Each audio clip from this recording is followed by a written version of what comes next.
abrir a palavra do Senhor em Romanos capítulo 15. Nós que estudamos até a semana passada o verso 13, né? Então vamos ler aqui Romanos 15, do verso 14 até o verso 2 do capítulo 16. Quero agradecer também a presença aí da Selma, o Edilson, Laíse, a Sueli, a Vani, nosso irmão Roberto Júnior, professor lá do Rio, nossa irmã Suzana, o Cezinha também, que Deus abençoe a todos aí. Então vamos lá, irmãos, eu vou fazer a leitura. O Carlos, a Lília, o Miguel, o Pedro também conosco, Deus abençoe. Vou fazer a leitura então, Romanos capítulo 15, do verso 14 até o verso de número 2 do capítulo 16. Diz assim a palavra do nosso Deus. E certo estou, meus irmãos, sim, eu mesmo, a vosso respeito, de que estáis possuídos de bondade, cheios de todo conhecimento, aptos para vos admoestardes uns aos outros. Entretanto, vos escrevi em parte mais ousadamente, como para vos trazer isto de novo à memória, por causa da graça que me foi outorgada por Deus, para que eu seja ministro de Cristo Jesus entre os gentios, no sagrado encargo de anunciar o Evangelho de Deus, de modo que a oferta deles seja aceitável, uma vez santificada pelo Espírito Santo. Tenho, pois, motivo de gloriar-me em Cristo Jesus nas coisas concernentes a Deus, porque não ousarei discorrer sobre coisa alguma, senão sobre aquelas que Cristo fez por meu intermédio, para conduzir os gentios à obediência, por palavra e por obras, por força de sinais e prodígios, pelo poder do Espírito Santo, de maneira que desde Jerusalém e circunvizinhanças até o Ilírico, tenho divulgado o Evangelho de Cristo, esforçando-me deste modo por pregar o Evangelho não onde Cristo já fora anunciado, para não edificar sobre fundamento alheio. Antes, como está escrito, hão de vê-lo aqueles que não tiveram notícias dele, e compreendê-lo os que nada tinham ouvido a seu respeito. Essa foi a razão por que também muitas vezes me senti impedido de visitar-nos. Mas agora, não tendo já campo de atividade nessas regiões, e desejando há muito visitar-vos, penso em fazê-lo quando em viagem para a Espanha, pois espero que de passagem estarei convosco, e que para lá seja por vós encaminhado, depois de haver primeiro desfrutado um pouco da vossa companhia. Mas agora eu estou de partida para Jerusalém, a serviço dos santos, porque aprouve a Macedônia e a Acaia levantar uma coleta em benefício dos pobres dentre os santos que vivem em Jerusalém. Isto lhes pareceu bem. E mesmo lhes são devedores, porque se os gentios têm sido participantes dos valores espirituais dos judeus, devem também servi-lo com bens materiais. Tendo, pois, concluído isto, e havendo-lhes consignado este fruto, passando por vós, irei à Espanha. E bem sei que, ao visitar-vos, irei na plenitude da bênção de Cristo. Rogo-vos, pois, irmãos, por nosso Senhor Jesus Cristo e também pelo amor do Espírito, que lutei juntamente comigo nas orações a Deus a meu favor, para que eu me veja livre dos rebeldes que vivem na Judéia, e que este meu serviço em Jerusalém seja bem aceito pelos santos, a fim de que, ao visitar-vos pela vontade de Deus, chegue à vossa presença com alegria e possa recrear-me convosco. E o Deus da paz seja com todos vós. Amém. Recomendo-vos a nossa irmã Febe, que está servindo a igreja de Cencreia, para que a recebais no Senhor como convém aos santos, e a ajudeis em tudo que de vós vier a precisar, porque tem sido protetora de muitos, e de mim, inclusive. Amém. Irmãos, nós temos estudado um pouco sobre a carta aos Romanos, que é chamado por muitos de o Evangelho de Paulo, e que, como nós chegamos agora no capítulo 15, tem o objetivo, ou tinha o objetivo, de se apresentar à igreja de Roma, essa igreja que Paulo não conhecia, Paulo não tinha pregado, Paulo não tinha iniciado essa igreja, e ele então escreve, conforme ele diz aqui no capítulo 15, com o objetivo de estar passando um tempo de comunhão com eles, recreando-se é o termo, né? Em comunhão. Lá no capítulo 1 ele já havia mencionado isso, ali está trocando experiências com a igreja de Roma, mas por um breve período, porque o objetivo principal dele era ir até a Espanha, pregar o evangelho lá, pois ele foi chamado para isso. Esse era o principal objetivo de Paulo, pregar o evangelho na Espanha. Tendo em vista, depois de longos anos, cerca de 30 anos, pregando o evangelho ali na região de Jerusalém, circunvizinhanças, até o Ilírico, que chegaria hoje, se não me falha a memória, como se fosse a Albânia, né, as portas já da Itália. Ele pregou por toda aquela região. Então diz, olha, já não tem mais campo aqui. Olha que situação, né? Nós já pregamos em todo lugar e agora então a gente está pensando em ir para o outro lado, pensando lá para a Espanha. E eu preciso da ajuda de vocês. Então esse era o objetivo de Paulo, solicitar o apoio missionário da igreja de Roma para ser encaminhado para a Espanha. E não só solicitar o apoio, a parceria missionária da igreja de Roma, mas solicitar que a igreja de Roma se transformasse num centro missionário. Como já havia acontecido, por exemplo, com Antioquia, onde Paulo tinha passado. Se você vai lá para Atos capítulo 13, você vai ver que depois de Jerusalém, Antioquia, são duas Antioquias, uma das Antioquias foi a primeira que abraçou a fé, se transformou num centro missionário, onde havia lá profetas, mestres, né, pregadores. E aí o Espírito Santo então separou Paulo e Barnabé, lembram disso? E a igreja os enviou para a primeira viagem missionária. Então a igreja de Antioquia se transformou nesse centro missionário. E o objetivo de Paulo é que agora Roma se transformasse nesse centro, nessa agência missionária da igreja da época para conduzir missionários para outros campos. Veja que ele fala que pretendia passar por lá, ficar um pouquinho e ser encaminhado por eles para a Espanha. E eu fiz questão de ler os 2 versos iniciais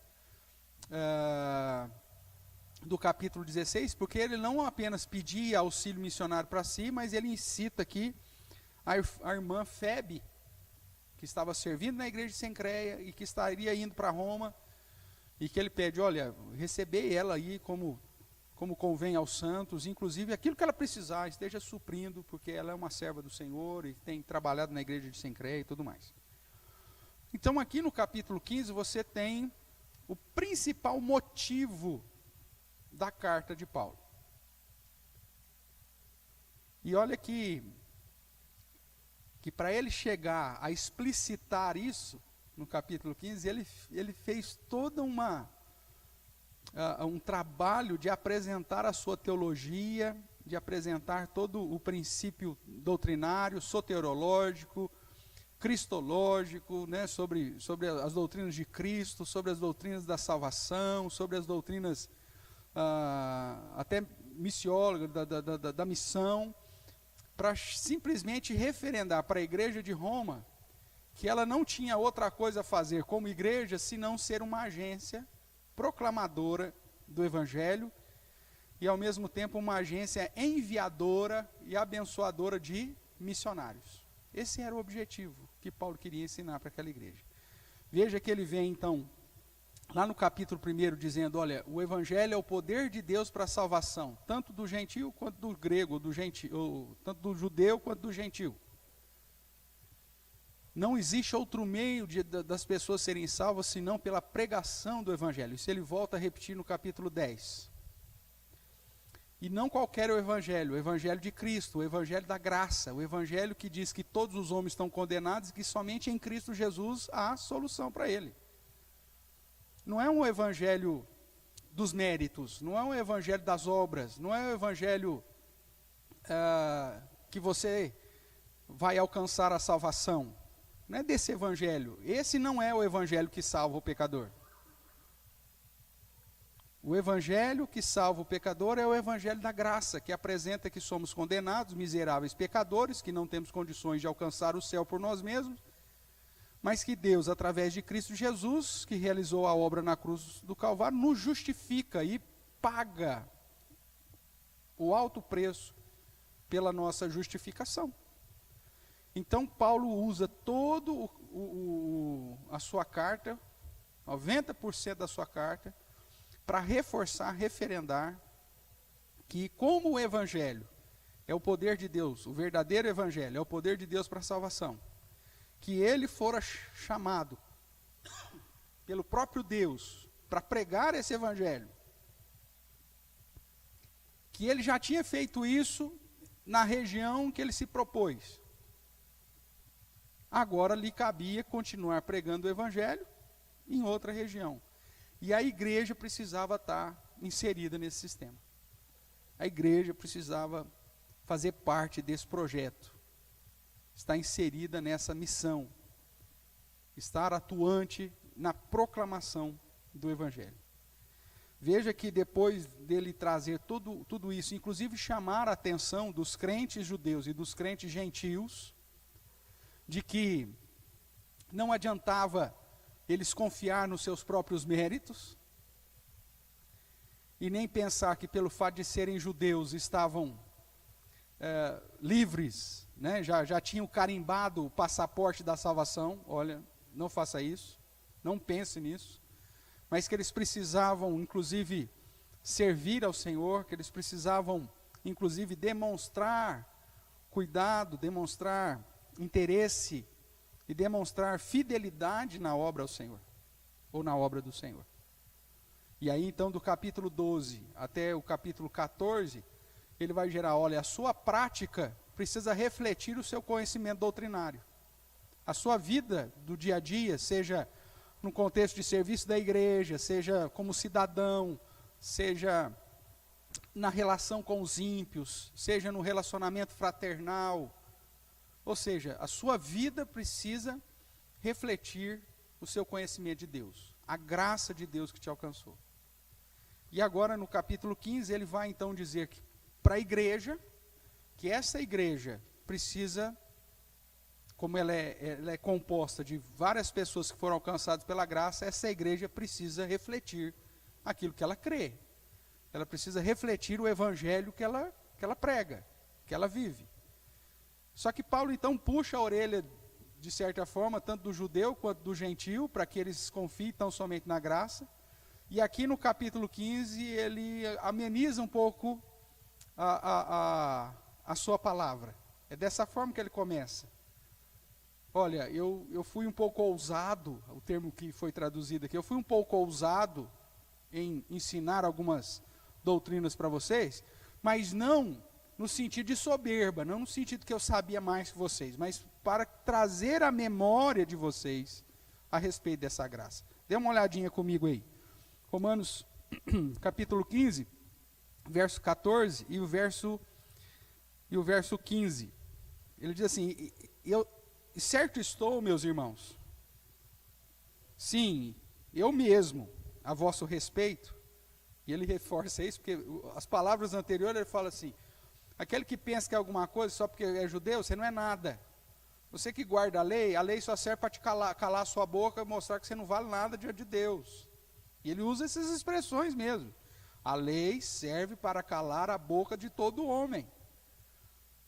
E aí agora fala, e eu mesmo estou falando, Eu sei do que eu já te disse, eu sei daquilo que eu puxei sua orelha, mas eu quero te falar que eu também sei que vocês são crentes.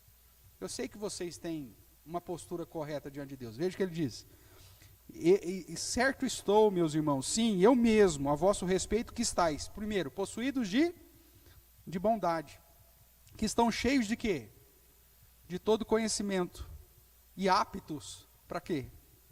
Para demonstrar uns aos outros. Paulo está falando, olha, mesmo eu apresentando toda essa questão doutrinária, e chamando a atenção para a prática de vida de um modo duro, eu sei que vocês são crentes, que vocês estão cheios da bondade de Deus, vocês são bondosos, eu sei que vocês têm conhecimento, e sei que vocês estão aptos para pastorear, aptos para demonstrar uns aos outros, porque era assim que a igreja tinha que realmente ser transparecida. A igreja ela precisa ser uma comunidade cheia de bondade, cheia de conhecimento e apta para instruir, para admoestar, para confrontar o pecado e conduzir as pessoas a andar na fidelidade do Evangelho.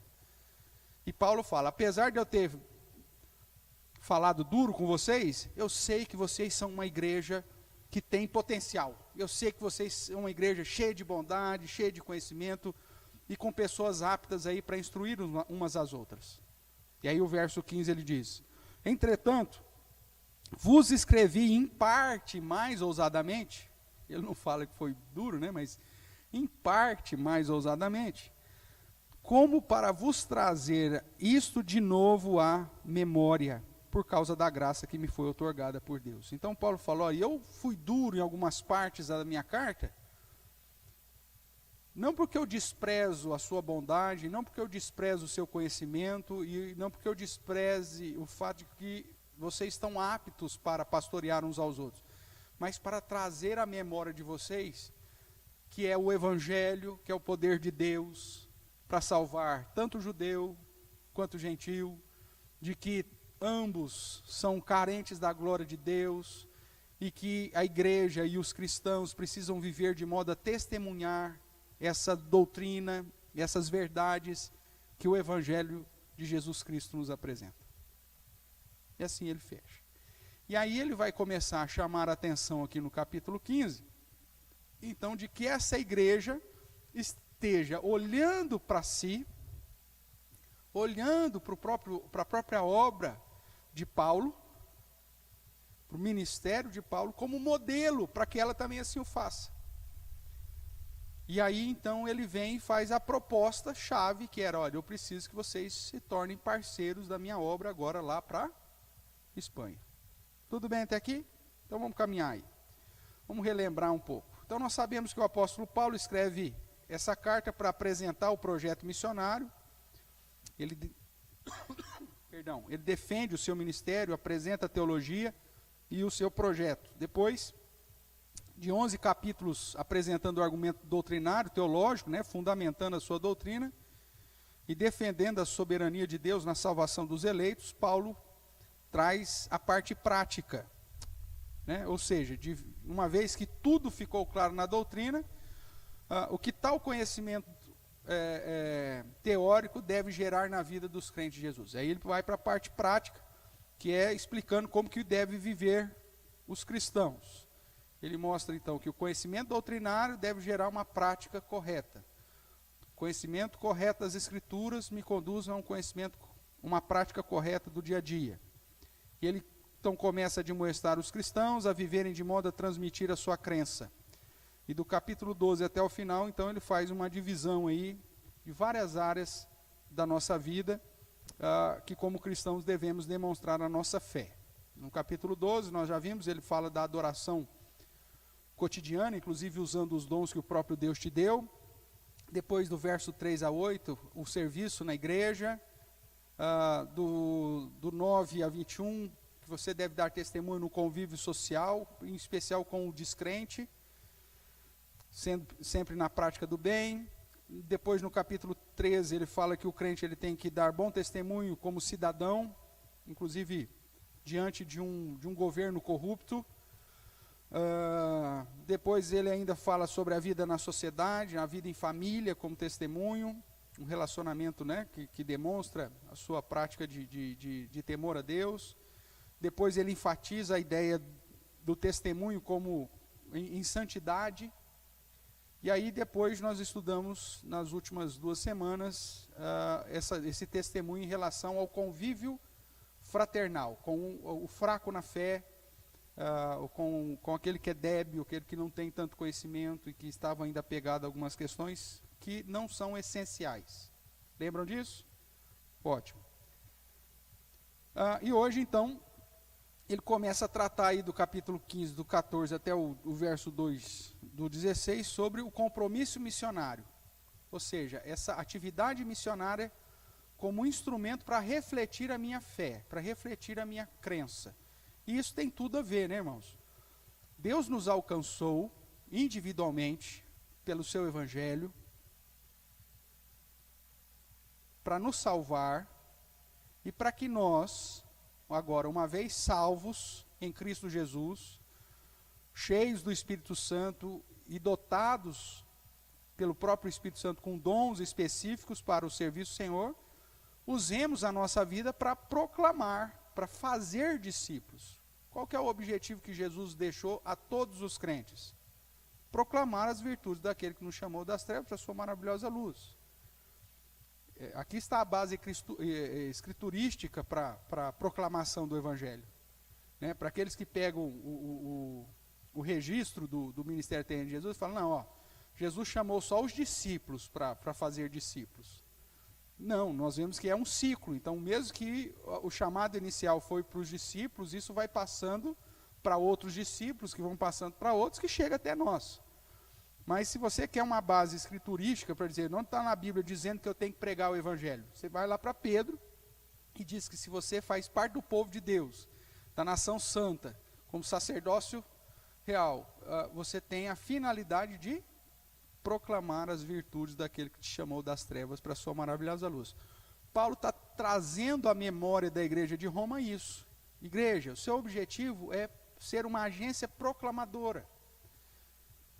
O objetivo, a igreja tem vários, né? É óbvio que o congregar os crentes para adorar a Deus, para glorificar a Deus, para instruir, para admoestar, para pastorear uns aos outros, isso faz parte, mas como tarefa, a missão, fazer discípulos, é uma tarefa que pesa sobre nós individualmente e que a igreja vai ser esse instrumento, essa agência proclamadora desse verdadeiro evangelho. Uma igreja que está preocupada em simplesmente agregar as pessoas para atividades dentro dela, se torna um clube, uma assistência social. Né? Está aqui só para ajudar uns aos outros. Não, o principal objetivo da igreja é proclamar as virtudes de Deus, é anunciar Jesus como Salvador. Não só no contexto que ela está inserida, mas investindo, inclusive, até os confins. A igreja ela tem que respirar a obra missionária, ela tem que viver isso. E Paulo está conduzindo a igreja de Roma a compreender essa verdade. Então, chegando aqui, pulando aqui, então, que é o nosso objetivo, né? Como que ele vai ser esse compromisso missionário? E ele vai mostrar que é através dessa edificação mútua, que é através de um planejamento, que é através de um investimento e através de um apoio. Tá? Então vamos lá, e nós vamos trabalhar cada um desses pontos aqui hoje. Aí depois as divisões que ainda nós trabalharemos aí na sequência, no capítulo 16. Então hoje, irmãos, o nosso objetivo é tratar do capítulo 15, do verso 14 em diante, e enfatizar que fazer missões, ou estar envolvido com a obra missionária, reflete a minha fé. Alguém me evangelizou. Alguém falou do amor de Deus para a minha vida. Alguém teve que fazer discípulo. Alguém teve que me apresentar e confrontar a minha vida com o meu pecado e dizer, olha, arrependei-vos e crede. E esse é um método que Deus separou para alcançar as nações. Usando vidas que já foram alcançadas em Cristo, para que essas vidas possam compartilhar do Evangelho, proclamar das virtudes de Deus. Ou seja, fazer novos discípulos. Então, uma igreja que não faz missões, que não está preocupada em plantar igreja, em investir na obra missionária, ela pode ter a melhor teologia, ela pode ter a melhor doutrina, ela pode ser fiel na exposição das Escrituras, mas se isso não tem gerado uma prática de avanço missionário, ela está falhando no projeto dela. A nossa igreja, graças a Deus, ela já nasce com esse DNA missionário, né, de investir em missões. Graças a Deus nós somos uma igreja parceira da Ampli, mesmo nessa mão dupla, né? A Ampli nos abençoando e nós abençoando a Ampli, que é a agência missionária de plantação de igrejas aqui do nosso presbitério, e a gente tem já abençoado a plantação da igreja presbiteriana de Pitangueiras, a igreja presbiteriana de Viradouro. E quando depois igreja organizada, através dos dízimos ao Supremo Concílio, através da verba presbiterial, inclusive com a Ampli, aí a gente amplia ainda mais essa atividade missionária, porque todo o recurso que o Supremo Concílio recebe das igrejas locais, 52, eu não sei quanto que está na época que a gente estava envolvido com a obra missionária, 51% de toda a arrecadação era investido só em missões, plantação de igrejas, dentro do Brasil e fora do Brasil. Então veja, a igreja ela tem essa compreensão de que o papel dela é ser uma agência proclamadora do Evangelho e assim refletindo a sua doutrina. Mesmo porque nós sabemos que a doutrina da eleição é a maior propulsora, né, da obra missionária. O fato de saber que Deus tem pessoas escolhidas por aí é o que deve nos motivar a ir garimpar essa turma. E alcançar esses irmãos que ainda estão perdidos. Se a salvação dependesse da argumentação humana, da gente convencer alguém pela nossa argumentação, seria um negócio extremamente difícil. Mas não, Deus falou, eu já tenho eleitos, eu já tenho pessoas que eu separei, que ao ouvir do Evangelho da salvação, crerão, serão selados pelo Espírito Santo. Ou seja, então vai atrás dessa turma. São irmãos que estão aí aguardando você levar as boas novas do Evangelho. E a igreja precisa entender isso. Então a doutrina da eleição, ela motiva a obra missionária. Porque é um trabalho, dentro da teologia correta, é um trabalho sempre de sucesso. Porque o Evangelho nunca volta vazio. E mesmo quando o Evangelho é pregado na expectativa de condenação, ele está cumprindo com o seu objetivo. Mesmo quando você prega para alguém, a pessoa despreza, rejeita e nega Cristo, e confirma a sua impiedade, confirma a sua condenação, o Evangelho cumpriu com o seu papel. Então, o Evangelho nunca perde. Não é à toa que Apocalipse apresenta o Evangelho como aquele que saiu. Vamos ver se você lembra? Vencendo para vencer. O Evangelho é aquele que do cavaleiro branco, né, com a flecha que sai vencendo para vencer, porque o Evangelho nunca volta fracassado. Porque mesmo quando ele é apresentado para o ímpio e serve para condenação, ele está cumprindo com o objetivo dele, ele está vencendo no propósito para qual ele foi proclamado. Por isso que a melhor interpretação de Apocalipse do primeiro selo lá é justamente essa obra missionária. A obra missionária, ela sempre vence, mesmo que ela não tenha nenhum fruto de salvação. Não tem problema nenhum. Você vai lá, prega lá 200 anos, ninguém se converte, não tem problema. O Evangelho cumpriu com o objetivo dele, ele venceu, porque ele tinha com o objetivo de, inclusive, apresentar a verdade e a condenação sobre os ímpios. Pronto. Mas nós sabemos que pela graça de Deus, isso não acontece. Sempre o Evangelho vai alcançar os eleitos do Senhor.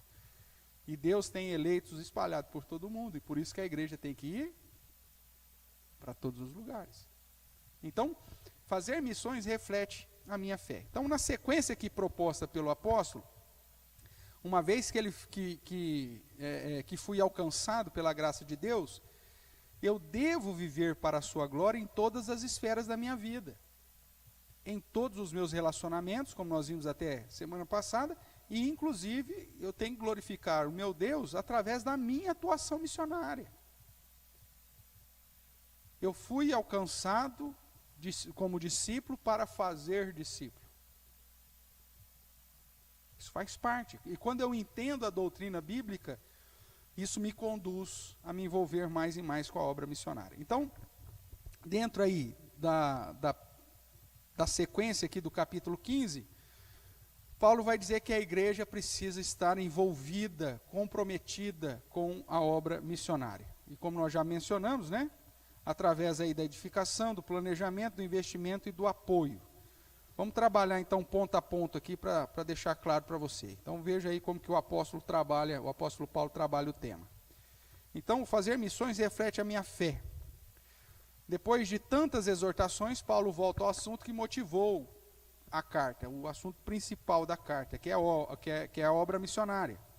Mas antes de entrar propriamente no assunto, ele deixa claro que o seu objetivo não é confrontar a igreja de Roma, e sim confirmar o que ela já conhecia, como nós já falamos e lemos aqui o verso 14 e o verso 15.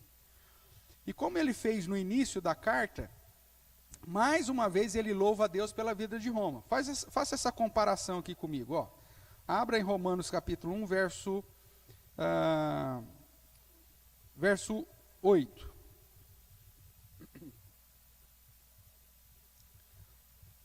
Romanos capítulo 1, verso 8 é dito assim: primeiramente, dou graças a meu Deus, mediante Jesus Cristo, no tocante a todos vós. Paulo está louvando a Deus pela igreja de Roma. Então, eu dou graças a meu Deus, mediante Jesus Cristo, no tocante a todos vós, porque em todo o mundo é proclamada a vossa fé. Ou seja, o testemunho da igreja de Roma era conhecido por todo mundo. Todo mundo sabia que havia uma igreja fiel ali, né? E agora ele volta a enfatizar isso aqui no verso 14. Olha, eu sei que aí vocês estão possuídos de bondade, que vocês têm conhecimento, que vocês estão aptos para demonstrar instruindo uns aos outros. Ótimo. Então Paulo não muda o tom aqui no capítulo 15. Ele já fala isso desde o início. Né? Para aqueles que falam assim, Paulo agora começou a querer agradar os romanos, porque ele vai pedir parceria financeira. Não. Ele já tinha dito isso desde antes. No momento que ele tem que chamar a atenção da igreja, ele chama. No momento que ele tem que falar que estava tendo divisão entre os fracos e os fortes e que precisava ter amor fraternal, ele fala. No momento que ele tem que puxar a orelha dos judeus que pensavam que era melhor que os gentios, ele chama.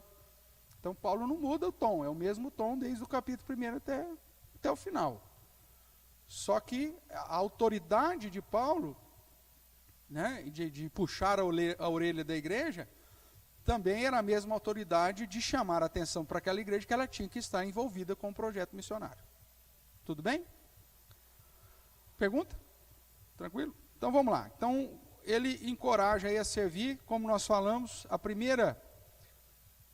o compromisso missionário, na visão de Paulo, ele é executado através de uma edificação mútua.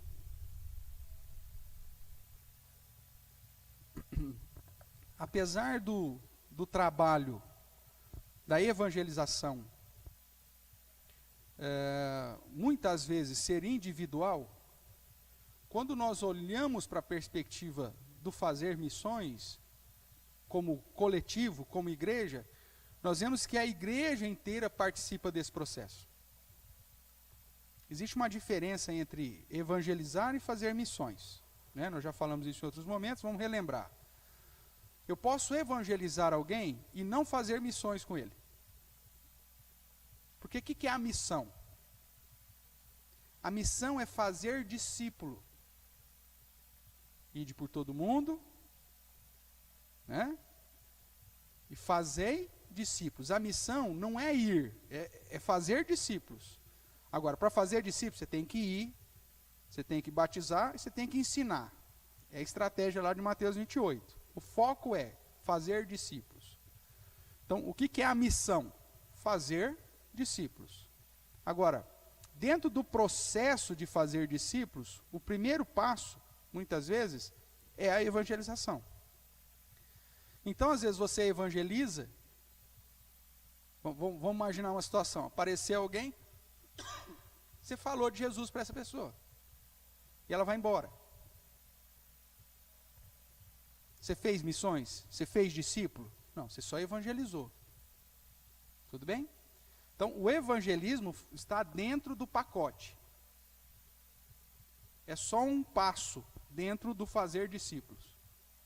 E às vezes esse pacote não vai ser realizado por um indivíduo especificamente. É isso que Paulo está falando.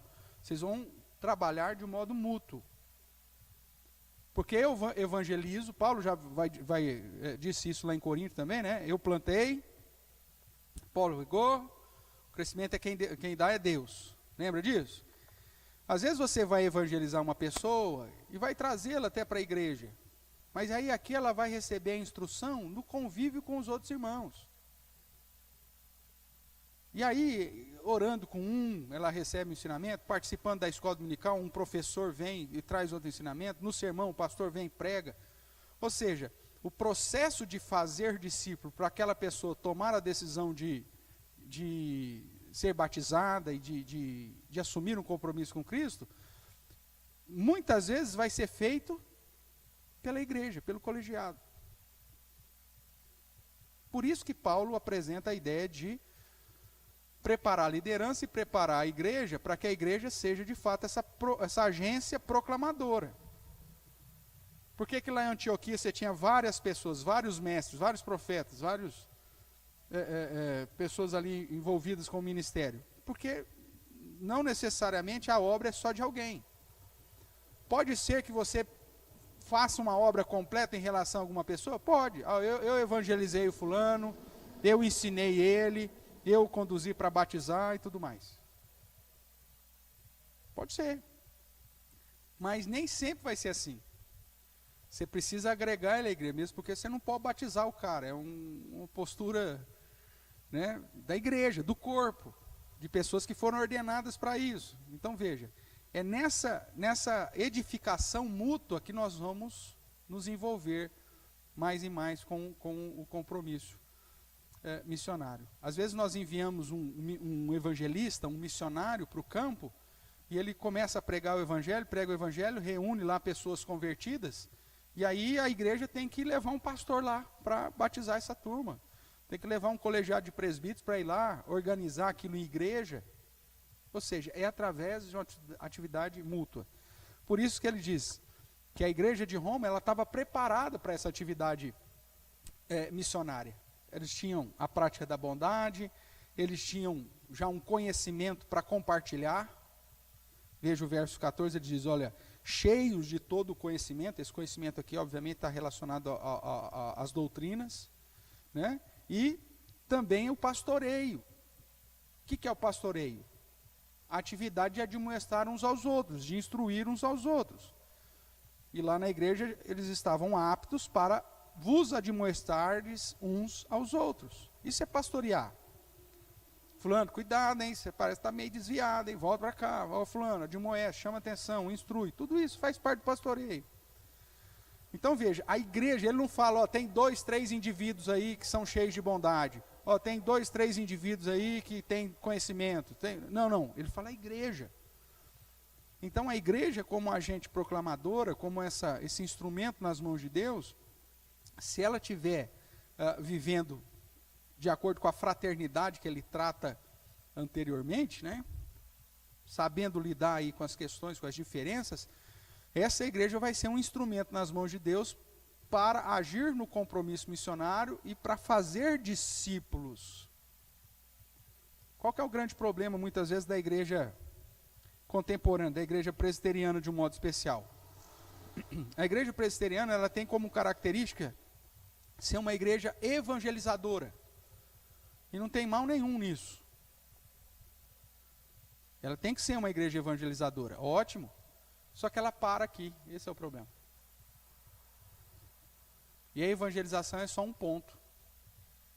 Como que nós fizemos durante 50 anos, 60 anos? A igreja presbiteriana investia na obra evangelística, levava o evangelismo para todo mundo, pregava o seu evangelho para muita gente. Aí depois que você apresentava o evangelho para as pessoas, você falava assim para as pessoas: procure uma igreja perto da sua casa. Isso é uma desgraça.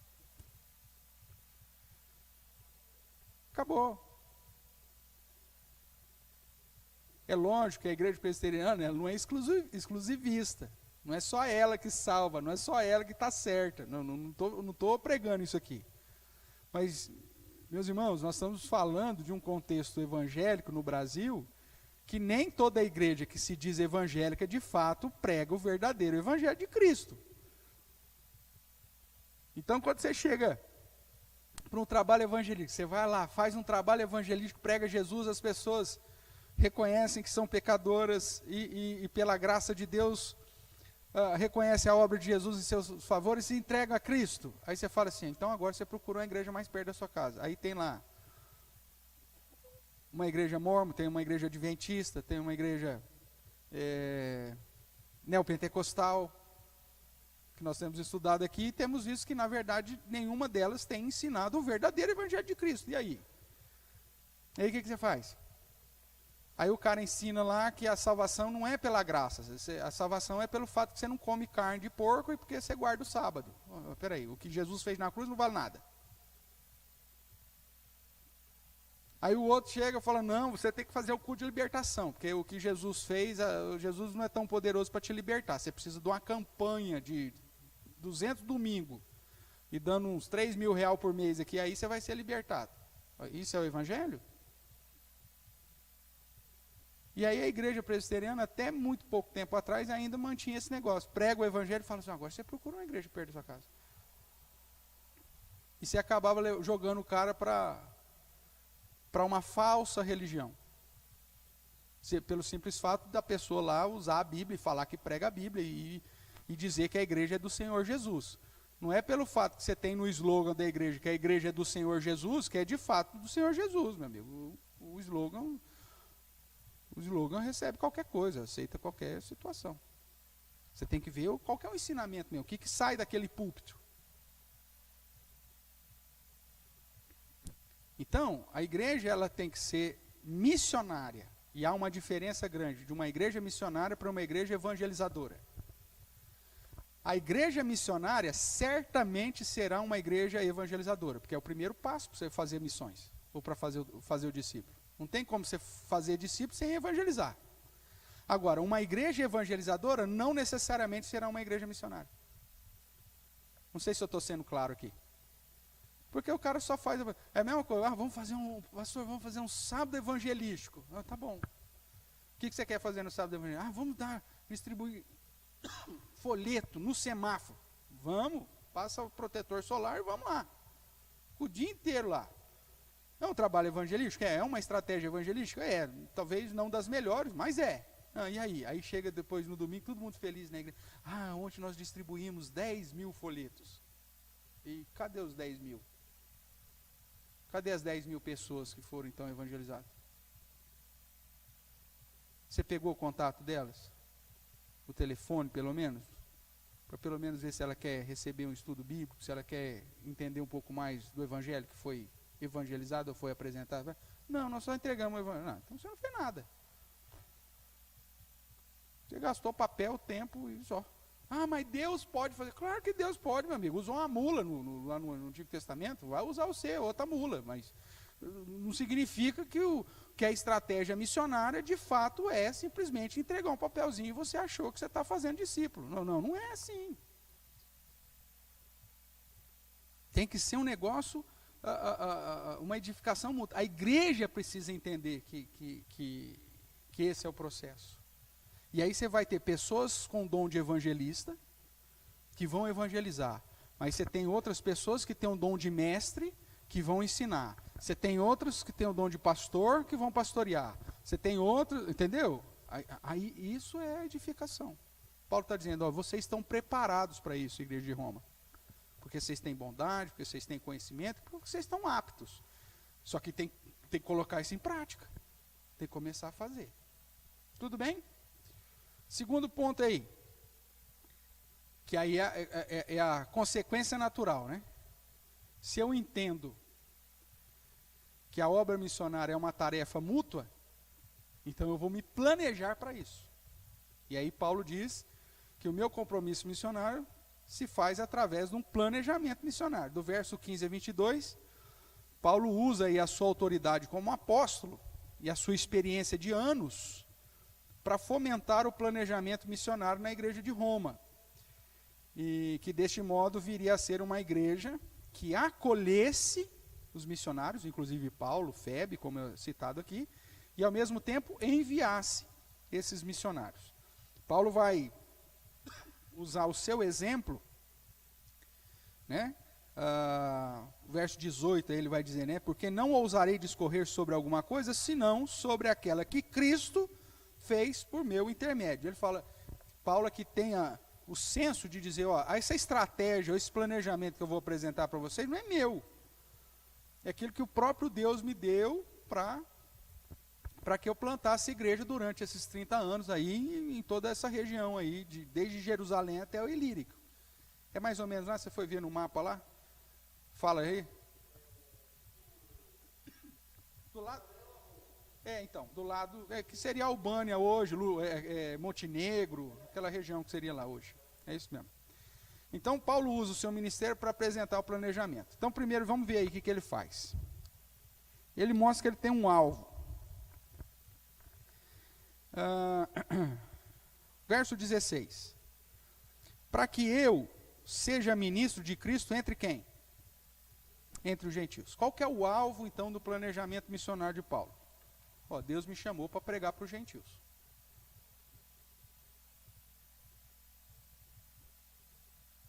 Dependendo da localização da igreja, do contexto social, da cidade, a igreja vai ter um alvo.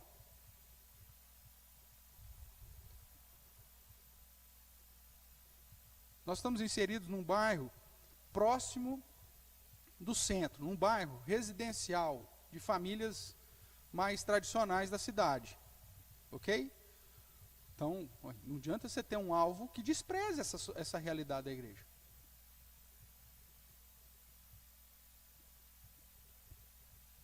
Você não vai desprezar isso. Porque se eu tenho como alvo da igreja alcançar, por exemplo, crianças, sinceridade, esse não é o melhor bairro. Porque aqui é um bairro de pessoas mais idosas.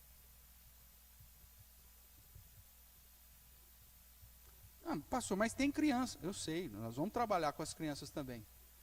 Mas, quer ver um exemplo? Vai lá para o Selmy Day.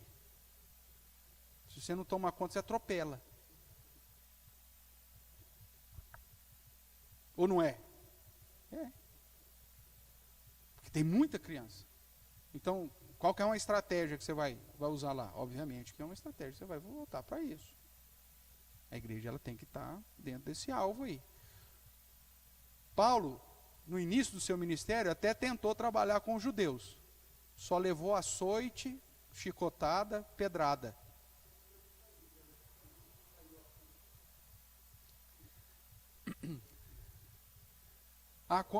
Não, teve um momento lá, Lucas registra, né? Que foi quando os judeus bateram o martelo e falaram, nós não queremos o seu Cristo. Aí falou, então a partir de hoje nós estamos indo para os judeus. Já que vocês rejeitaram, Atos. O Lucas vai registrar isso em Atos. Então há um momento ali que ele caiu a ficha de fato, porque desde o chamado lá da conversão, Lucas faz questão de registrar o que Deus falou para Ananias. O que Deus falou para Ananias? Ananias, você vai lá, tal lugar, você vai orar pelo Saulo, porque eu tenho um projeto para ele vai ver o quanto é gostoso sofrer por minha causa. Basicamente isso. E aí Ananias falou, mas o cara era perseguidor. Não, vai lá, ele está cego, você vai orar por ele vai cair a escama, e ele vai ver o quanto ele vai sofrer para mim, e ele vai ser para mim precioso nesse trabalho. Quer ver? Vamos fazer isso, para que você confirme lá. Veja aí então Atos capítulo 9.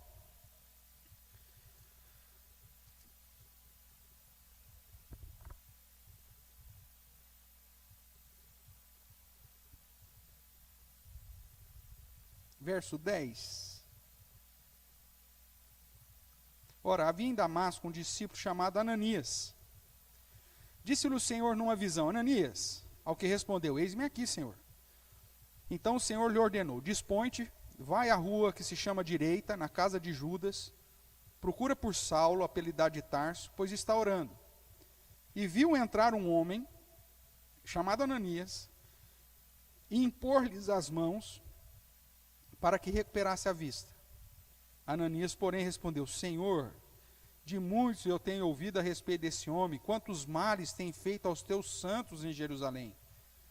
E para aqui trouxe autorização dos principais sacerdotes para prender todos os que invocam o teu nome.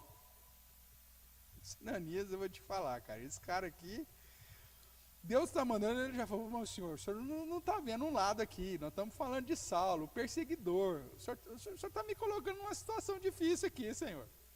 Aí Deus olha para ele e fala assim, nessa visão, né?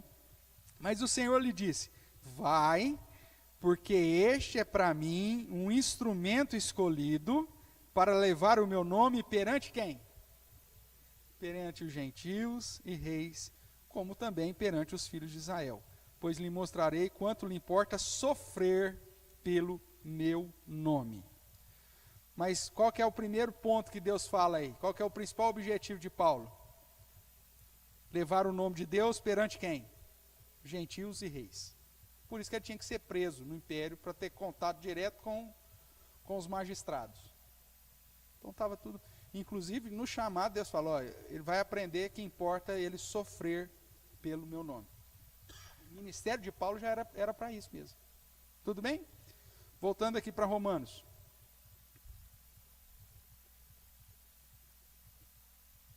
Rapaz, essa tocinha tinha sumido um tempinho e voltou, né? É que a barriga voltou, dona Sueli. E eu preciso, né? Mas vamos lá, conto com a sua paciência. Então, voltando aqui para Romanos, a primeira coisa que nós vemos, então, no verso 16, é que Paulo tinha um alvo. No planejamento missionário dele, ele tinha um alvo. Onde ele diz: para que eu seja ministro de Cristo Jesus entre os gentios. Esse era o alvo. Aí, na sequência, você vê a tarefa dele. Qual que era a missão dele? Veja a tarefa e a missão na sequência do verso 16. Então, eu seja ministro de Cristo entre os gentios, no sagrado encargo de anunciar o Evangelho de Deus. Então, anunciar o Evangelho, verso 19, veja lá, no finalzinho do verso 19. Tenho divulgado o Evangelho de Cristo. Então, para Paulo, o Evangelho de Deus e o Evangelho de Cristo é a mesma coisa. Porque Cristo e Deus é a mesma coisa. Então, dentro olhando para o ministério de Paulo, ele foca para a igreja de Roma, que a igreja precisava ter um planejamento missionário. E ele fala: ó, eu, Paulo, tenho como alvo os gentios. Tenho como missão anunciar o Evangelho. Tudo bem até aqui? Aí, o que mais? 3. Qual que é a visão dele? Ainda no verso 16. De modo que a oferta dele seja aceitável, uma vez santificada pelo Espírito Santo. Então, qual que era a visão que movia o ministério de Paulo? Ver os gentios transformados e adorando a Deus, cheio do Espírito Santo. Essa era a visão. Eu quero ver os gentios convertidos, transformados por esse evangelho. E eles, inclusive, sendo uma oferta aceitável diante de Deus, santificada pelo Espírito Santo. Essa era a visão dele. Então, Paulo, no planejamento missionário, ele tinha um alvo, ele sabia da sua missão, e ele tinha uma visão, que era ver os gentios crentes. E aí ele vai definir algumas estratégias. Já está aí, né? Qual que é o quarto ponto aí? Estratégia. Primeiro, ele prega o quê? As Escrituras. Então, vamos continuar lendo aí. Aí o verso 17, tem por motivo de gloriar-me em Cristo Jesus, nas coisas concernentes a Deus. Aí ele fala que vai usar dessa experiência dele. porque não usarei discorrer sobre coisa alguma, senão sobre aquelas que Cristo fez por meu intermédio, para conduzir quem? Os gentios à obediência, por palavra e por obras, por força de sinais e prodígios, pelo poder do Espírito Santo, de maneira que desde Jerusalém e circunvizinhanças até o Ilírico, tenho divulgado o Evangelho de Cristo. Então, dentro da estratégia, primeiro, era a fidelidade de pregar somente o Evangelho. Fidelidade para com as Escrituras. Paulo não estava aqui pregando fábulas, pregando judaísmo, pregando... Não, ele pregava o Evangelho, que ele vai dizer lá em Coríntios que era vergonha, loucura. Lembra disso? Mas ele fala, mesmo assim é isso que eu prego. É vergonha para o judeu, é loucura para o gentio, mas é isso que eu prego, é o Evangelho de Cristo. Cristo na cruz, crucificado e ressuscitado, é isso que eu prego. Então, na estratégia dele, é pregar a palavra. O que mais? Através de um testemunho de vida que conduziu as pessoas à obediência. Esse testemunho, tanto pela sua palavra, e aqui a palavra não necessariamente é o Evangelho, mas é aquilo que ele falava. Quando no verso 18, Cristo fez por meu intermédio para conduzir os gentios à obediência por palavra e por obras. Essa palavra aponta de maneira dupla, tanto para o Evangelho, a fidelidade do Evangelho, quanto para a palavra de Paulo. Paulo falava, ele cumpria o que ele falava, meu amigo. Pelo testemunho dele, de palavra e ação. Palavras e obras. Não existe algo pior para um missionário do que o testemunho dele ser manchado. As pessoas fecham o ouvido para a mensagem que ele tem. Se o cara for um tranqueira, e se ele fizer alguma coisa, ou por palavra ou por obras, dentro do contexto que ele está inserido, que seja um mau testemunho, o que vai acontecer? As pessoas não vão dar ouvidos mais àquilo que ele prega. É isso que vai acontecer. Então, o testemunho de vida da igreja e do missionário faz parte da estratégia. Leve o prejuízo, irmãos. Por amor aos eleitos, leve o prejuízo, se for o caso. Abra mão. O cristianismo é abnegação. Às vezes a gente abre mão de direitos, mas para preservar a fidelidade ao Evangelho.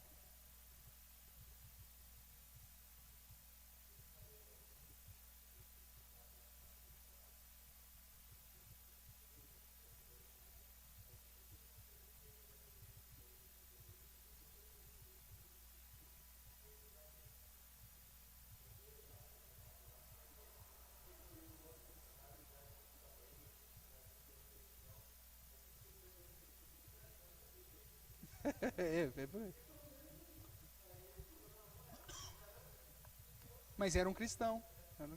O testemunho grita, né? O testemunho grita. Então veja, como estratégia, Paulo coloca o testemunho de vida como um padrão. Deixa eu só dar uma olhada aqui, que eu acho que tem uma pergunta aqui no nosso grupo. Pastor, uma igreja missional é aquela que compreende a necessidade de ser uma testemunha de Cristo em vida, obras e palavras. Podemos definir assim? Cezinha, essa questão do termo missional, né, é algo que está sendo usado muito agora. Uma igreja não só missionária, mas missional. Geralmente a ideia do termo missional é que a igreja, tudo que ela faz, foca a obra missionária. Então, ela não faz absolutamente nada que não aponte para a tarefa de fazer missões. Então, é um conceito que para a igreja brasileira é um conceito novo, né? Que ainda está sendo lapidado dentro do nosso contexto brasileiro, mas quando ele diz que compreende a necessidade de ser testemunha de Cristo em vida, obras e palavras, ou seja, é bem isso, né, que é a obra missional, conduzir todas as atividades da igreja, todos os cultos, toda a assistência que essa igreja faz, com o objetivo de levar as pessoas a Cristo. Só que essa postura missional, apesar de na teoria ser bem interessante, na prática tem conduzido igrejas para algumas questões que não são muito legais.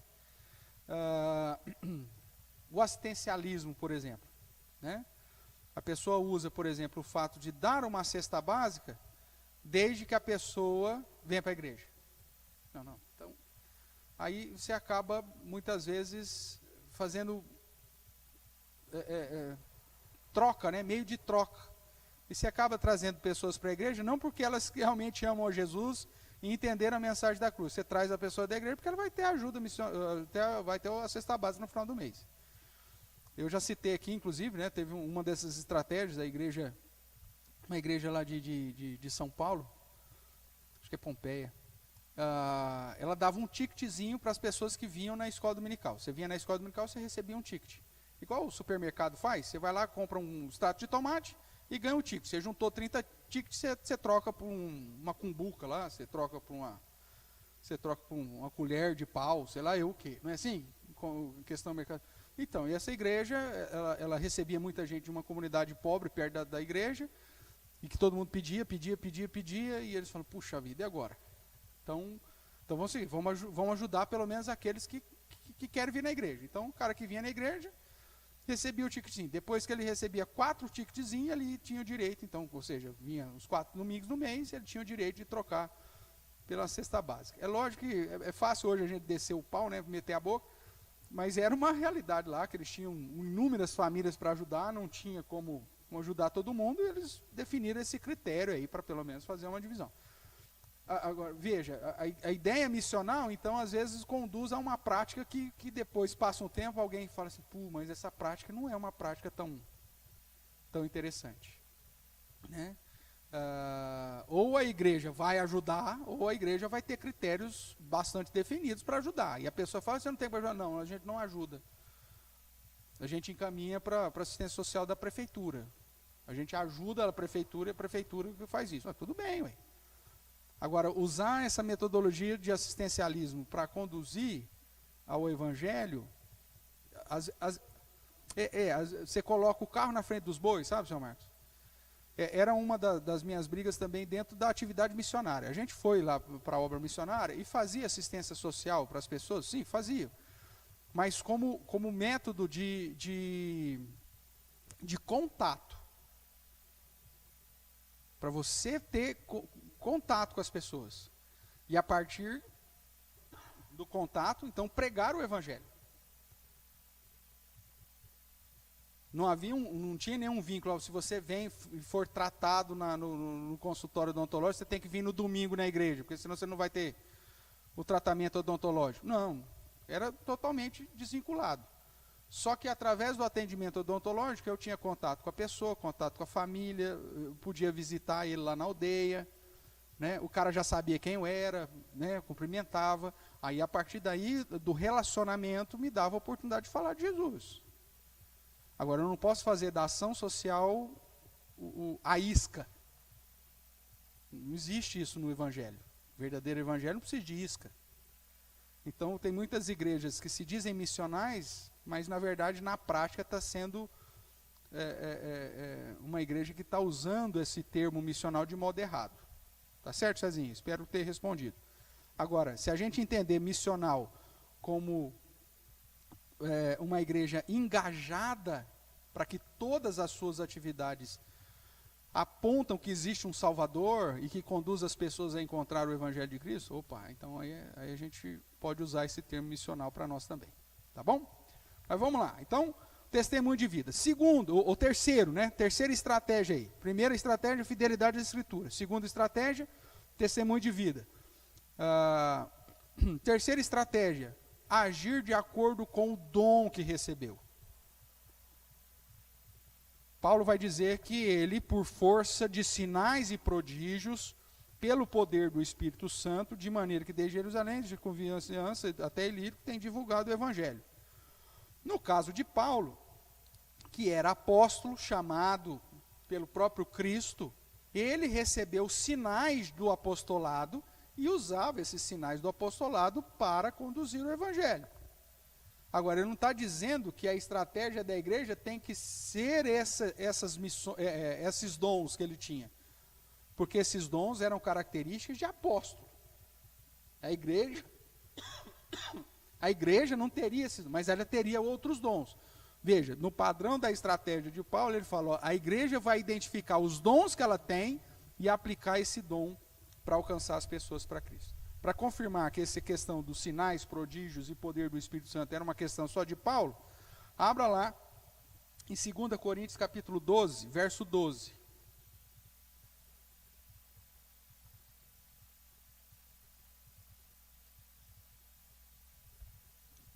2 Coríntios, capítulo 12, 12. Aqui Paulo está falando também do seu ministério. E lá no verso 12, veja aí, o verso 11 eu vou ler, ó. Tendo me tornado insensato, a isso me constrangestes. Eu devia ter sido louvado por vós, porquanto em nada fui inferior a esses tais apóstolos, ainda que nada sou. Pois as credenciais do apostolado foram apresentados no meio de vós, com toda a persistência, por sinais, prodígios, poderes miraculosos. Porque em que tendes vós sido inferiores a demais igrejas, senão nesse fato de que não vos ter sido pesado, perdoai-me essa injustiça. Então o que Paulo está falando? Eu, como servo de Deus, como apóstolo, eu recebi credenciais do apostolado. O que é credencial? Credencial é aquilo que me diferencia do outro. Eu sempre cito isso como exemplo. Vamos imaginar em um evento esportivo. Ó, vai ter as Olimpíadas. Aí você é jornalista. Para você fazer a cobertura dos Jogos Olímpicos, o que é o Comitê Olímpico vai te entregar? Uma credencial. Nessa credencial diz que você então é jornalista do jornal tal, né? E que você está apto a trabalhar lá. Quem não tem a credencial pode ir? Não, não tem. A credencial me diferencia dos demais. E a credencial me dá alguns poderes que os outros não têm. O outro pode falar, mas eu sou repórter também, eu sou jornalista também. Mas cadê a sua credencial? Ah, eu não tenho. Ah, então você não pode ir. Então quando Paulo usa esse termo credencial de apóstolo, é aquilo que diferencia os apóstolos, os verdadeiros apóstolos, de todos os outros crentes. E o que diferenciava os apóstolos? Eles faziam sinais, prodígios, poderes miraculosos. E Paulo, lá em Romanos, vai dizer, ó, eu não usei isso. Eu usei aquilo que Deus me deu, o dom que Deus me deu, para exercer o ministério. O que ele está falando? Ele está falando para a igreja que a igreja agora tem que ter esses mesmos credenciais de apostolado? Não, porque a igreja não é apóstolo. Mas ele está apresentando para a igreja que é o seguinte, ó, vocês também serão dotados, vocês têm dons, e vocês têm que usar esses dons para o cumprimento missionário, para a tarefa missionária. E é por isso que você tem que descobrir qual que é o seu dom. Para saber onde Deus quer que você atue, dentro desse trabalho de mútua cooperação. Um vai pregar, outro vai regar, o outro vai fechar a torneira, não importa, né, entendeu? Mas você tem que saber. Então, o que Paulo está falando é o seguinte, que a estratégia é utilizar dos dons que você recebeu. No caso, ele está citando a respeito do seu ministério, então ele citou os dons que ele recebeu como apóstolo, sinais, prodígios, poder, força e tudo mais lá que ele fala em Romanos 15, verso 19. Por força de sinais, prodígios e poderes, o poder do Espírito Santo. Tudo bem? Está um cheiro de fumaça? Tá? Hã? Não adianta. Mas vamos lá. Verso 19.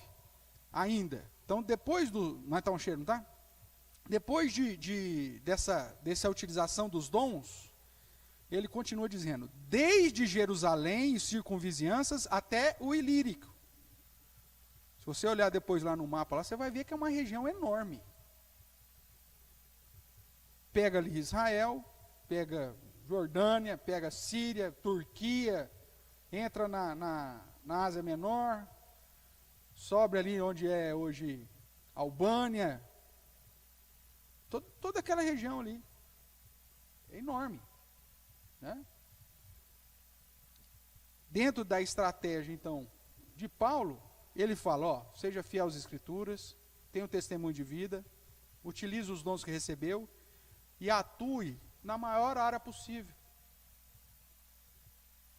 O foco é os confins. Tanto é que ele já tinha trabalhado nessa área e falou assim, pronto, eu já fiz a minha parte, viu gente? Daqui vocês continuam. É isso que ele fala? Não, eu falo, agora eu estou querendo ir para a Espanha. Quero ir para o outro lado. Então, a igreja vai atuar só aqui em Araraquara. Não, a igreja, que é uma agência proclamadora, que tem um compromisso missionário, ela vai atuar aqui, vai atuar nas circunvizinhanças e até o Ilírico, seja lá onde seja esse Ilírico que Deus vai nos conduzir. Mas é onde Deus nos mandar. A igreja ela precisa estar preocupada com isso. Porque se a igreja não tem essa visão, irmãos, o que ela faz? Ela se fecha dentro dela, se transforma num ambiente extremamente confortável para as pessoas que estão convivendo nela, e os outros irmãozinhos que estão perdidos por aí, problema deles. Quem mandou eles não morar aqui? É assim que deve funcionar? É óbvio que não. A igreja tem que ter essa bondade, cheio de bondade. E aí, dentro dessa estratégia, e aonde o Senhor abrir portas para que ela, de fato, vá. E aí, por fim, nessa estratégia, ele põe, priorizando onde Cristo ainda não foi anunciado ou não foi compreendido. Então, o que ele diz aí, ó, verso 20? Esforçando-me, deste modo, por pregar o Evangelho, não onde Cristo já for anunciado, para não edificar sobre fundamento alheio. Antes, como escrito está, ou está escrito, hão de vê-lo aqueles que não tiveram notícias dele, e compreendê-lo, por isso a ideia do anunciar e compreender, os que nada tinham ouvido a seu respeito. Então o que acontece? Paulo vai mostrar aqui que dentro dessa estratégia dele, para aquele contexto que ele estava vivendo, ele não iria pregar em lugares que algum outro missionário, que algum outro apóstolo já estava pregando. Por isso que ele queria ir para a Espanha agora, que era um lugar que ninguém tinha ido ainda. Dentro da nossa realidade, o que acontece? Se você for pensar num país cristianizado como o Brasil, você fala assim, não, mas o Brasil é cristianizado, então não precisa ir em lugar nenhum, meu amigo. Tem cidades que têm igrejas evangélicas, mas não necessariamente tem o Evangelho. Por isso que o padrão que Paulo usa na sua estratégia é anunciar Cristo aonde ele nunca foi anunciado, ou na onde ele não está sendo compreendido. É a ideia do verso que ele cita aqui, no verso 21. Hão de vê-lo aqueles que não tiveram notícia dele, então um lugar que nunca ouviu falar de Jesus, e compreendê-lo os que nada tinham ouvido a esse respeito. Então, a ideia de ir ensinar e fazer discípulo, não só pregar, não só evangelizar, mas fazer com que eles conheçam todo o ensinamento, compreendam. Então, o que acontece? Você tem alguns lugares que você vai, alguém já foi lá e evangelizou, mas não chegou, não conduziu aquelas pessoas à compreensão do verdadeiro Jesus. O evangelho que ele está pregando lá não é o verdadeiro evangelho, é o evangelho do mérito. É o evangelho das obras para a salvação, não é o evangelho da graça. Então, a nossa realidade hoje, de estratégia, nos conduz, inclusive, a pregar e plantar igreja em um lugar que tem 300 mil igrejas, mas com a perspectiva diferenciada de se pregar o evangelho da graça. Por que plantar a igreja presbiteriana reformada em Araraquara?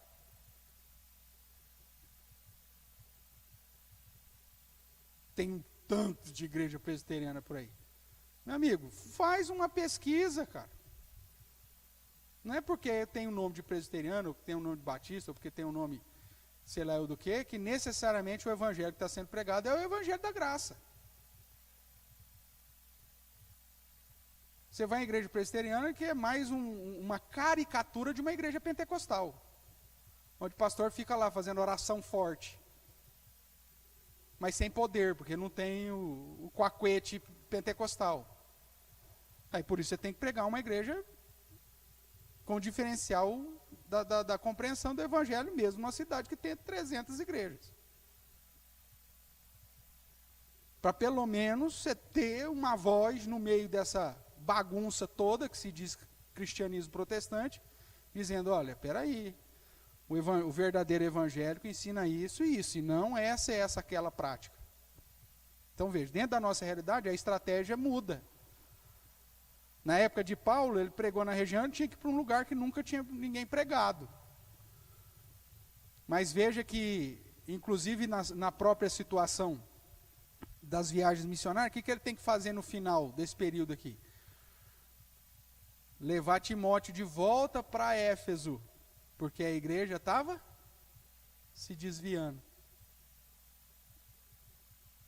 Por que Paulo falou, não, eu já preguei, se os caras se desviar é problema dele, agora eu vou pregar na Espanha. Não, ele continua se preocupando com o lugar que ele tinha pregado, para que a fidelidade fosse mantida ali.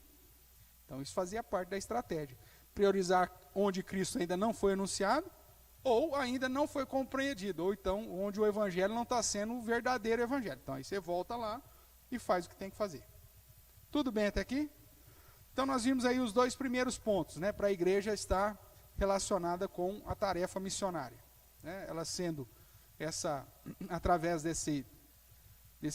dessa postura mútua, né, a igreja envolvida, e através da estratégia correta, né, um planejamento missionário, que aí Paulo coloca o alvo, a missão, a visão e a estratégia para pregar o evangelho de Cristo de uma maneira correta. Tudo bem?